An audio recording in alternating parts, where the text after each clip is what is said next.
Bonjour à tous et bienvenue sur la chaîne d'AutoPlus. Je suis ravi d'être avec vous aujourd'hui sous le soleil de l'Allemagne pour prendre en main une nouvelle berline 100% électrique. J'ai nommé la Mazda 6i.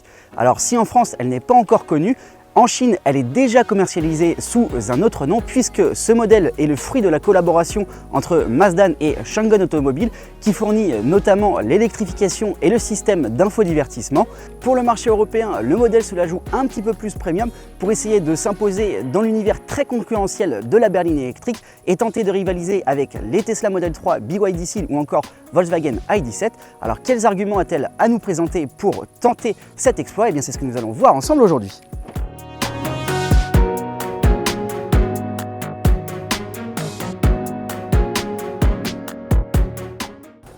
Et on va commencer directement à bord du véhicule parce qu'à mon sens, ce que l'on attend avant tout d'une berline électrique, c'est un habitacle très travaillé, très soigné et beaucoup d'espace pour les occupants. Et sur ce point, la Mazda 6i, elle est vraiment très réussie.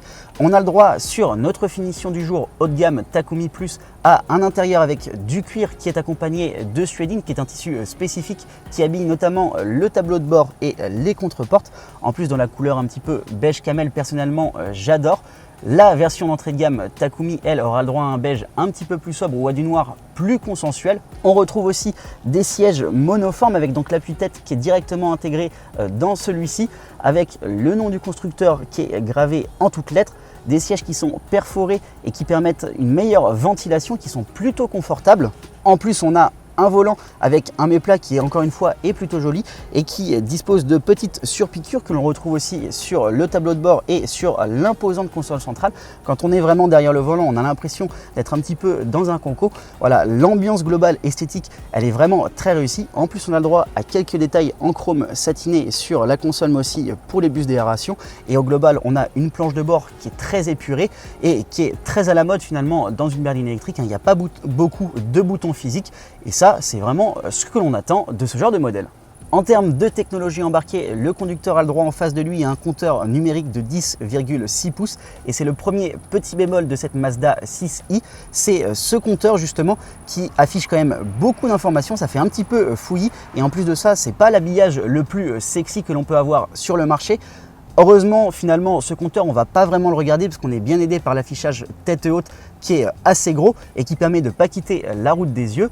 Ce combiné d'instrumentation numérique, il est accompagné par un écran central de 14,6 pouces. Ce genre de technologie en très grand, c'est finalement typique de ce que l'on attend d'une berline électrique, quelle que soit la marque.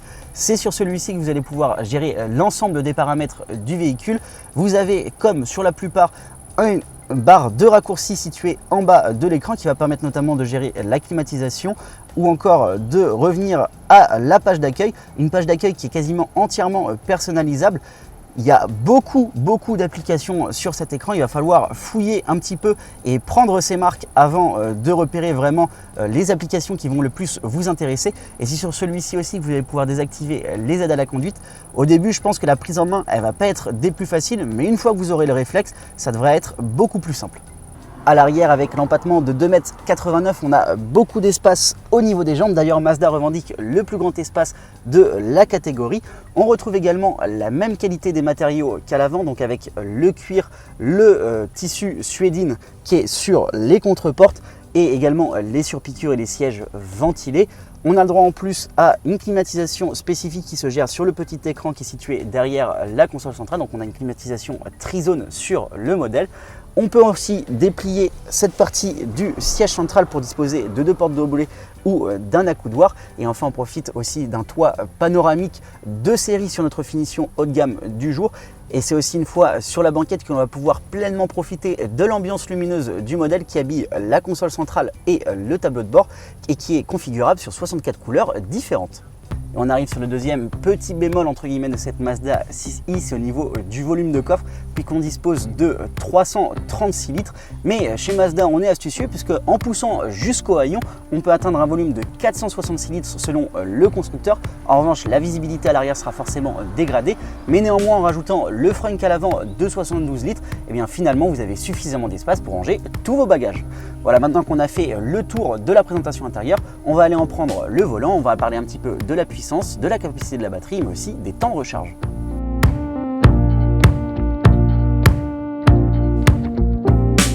Sur notre modèle du jour, on a le droit à un moteur d'une puissance de 190 kW, soit 258 chevaux, avec un couple maximal de 320 Nm. Ça va permettre au modèle de réaliser le 0 à 100 en un peu moins de 8 secondes et la vitesse maximale est-elle bridée à 175 km/h. On a avec ce moteur une batterie de 68,8 kWh qui va permettre de réaliser jusqu'à 479 km d'autonomie en une seule charge selon le cycle WLTP, grâce aussi à un niveau de consommation qui est plutôt faible de 16,6 kWh au 100 km. En ce qui concerne la recharge, on a un pic maximal d'une puissance de 165 kW qui va permettre de recharger le modèle de 10 à 80% en 24 minutes, ce qui est plutôt correct pour le segment, et de 30 à 80% en 15 minutes seulement. Une version grande autonomie est aussi au programme avec un moteur un petit peu moins puissant de 245 chevaux, mais donc une plus grosse batterie de 80 kWh.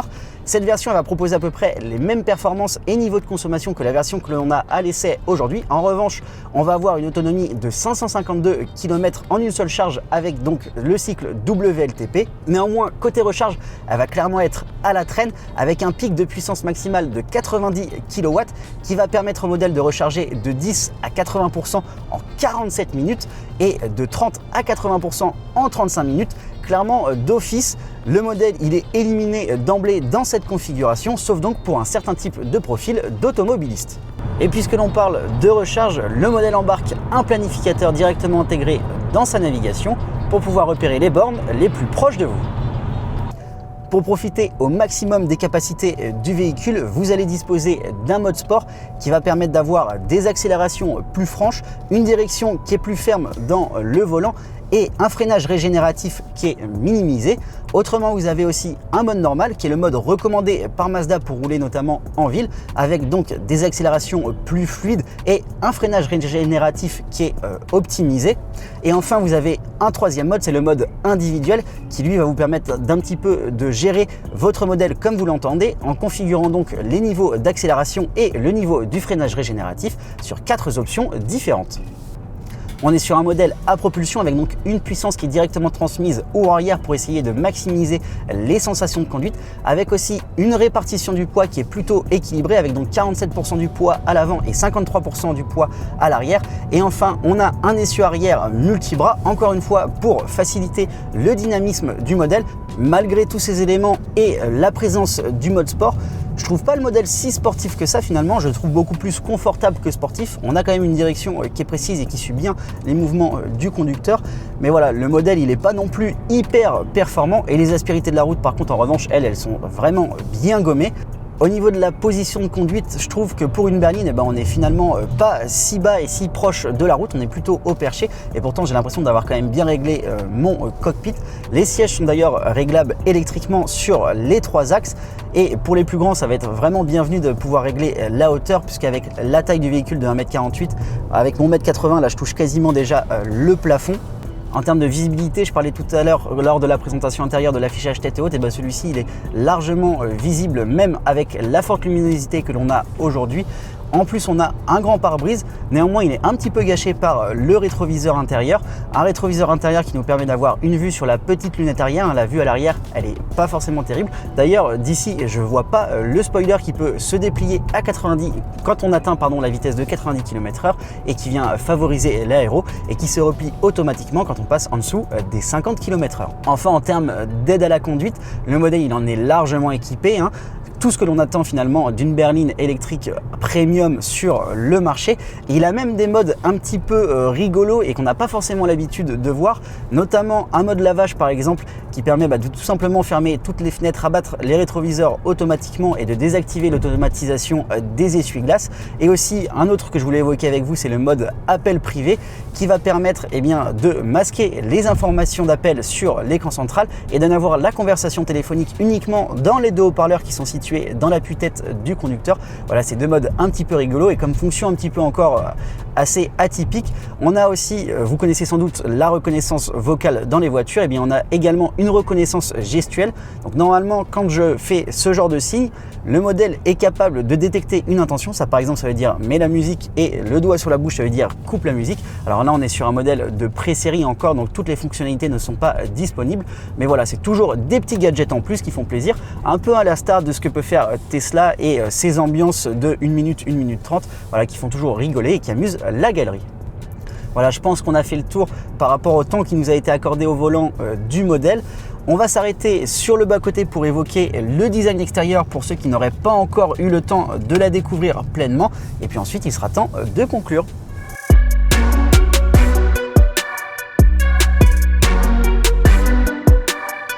Et pour ceux qui ne l'auraient pas encore vu, on va quand même évoquer un petit peu le style extérieur de cette berline électrique.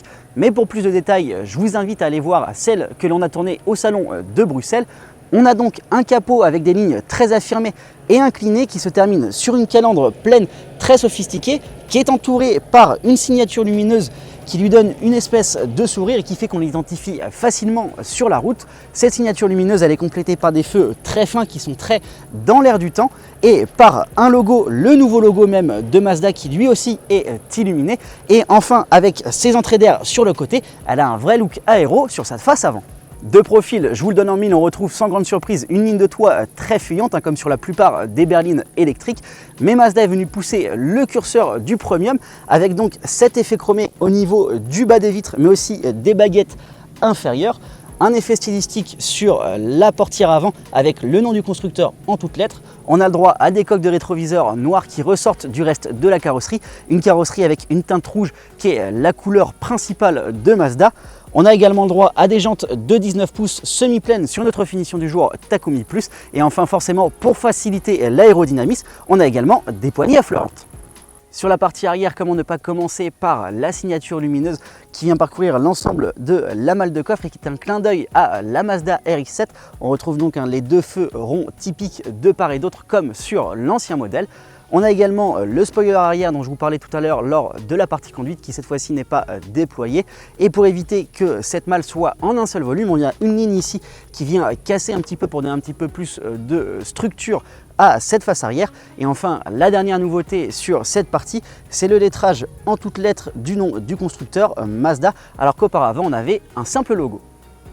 En conclusion, oui, cette nouvelle berline électrique a ses défauts. Vous aurez notamment un choix cornélien à faire entre une autonomie qui est tout juste suffisante mais un pic de recharge important et une autonomie qui est un petit peu meilleure mais un pic de recharge qui est cette fois-ci catastrophique.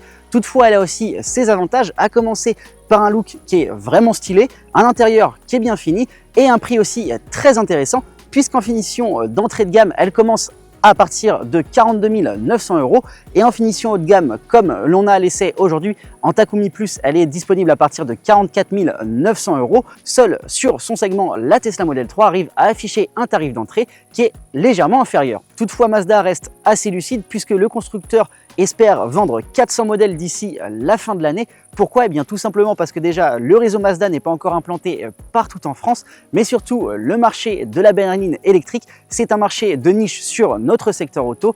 Il représente 1,02% du marché global des ventes de véhicules et un petit peu plus de 6% du marché du véhicule électrique.